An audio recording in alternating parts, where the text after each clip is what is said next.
40,000 men agonizing in a field beneath a scorching sun.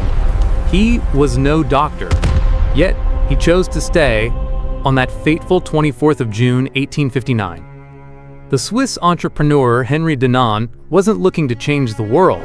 He merely wanted a business meeting regarding land with Napoleon III. But upon arriving in Solferino, Italy, he walked straight into hell on earth.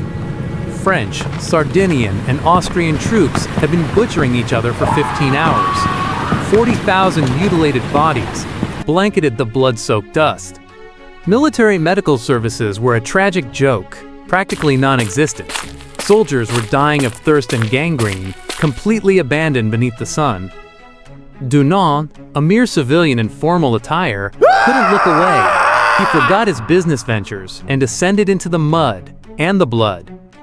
He quickly organized the peasant women from nearby villages, establishing makeshift hospitals inside local churches.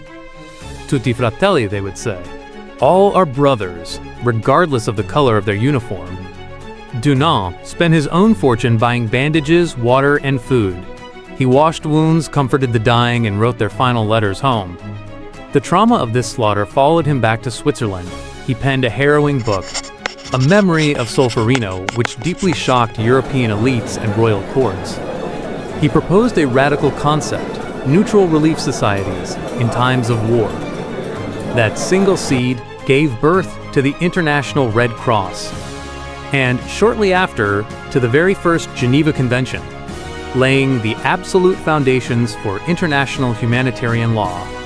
The greatest tragedy of the era evolved into the greatest shield of protection. Ironically, his relentless humanitarian obsession ruined his finances.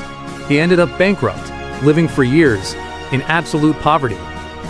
But in 1901, the world finally recognized his legacy, awarding him the very first Nobel Peace Prize. A man went looking for wealth and ended up founding modern humanity.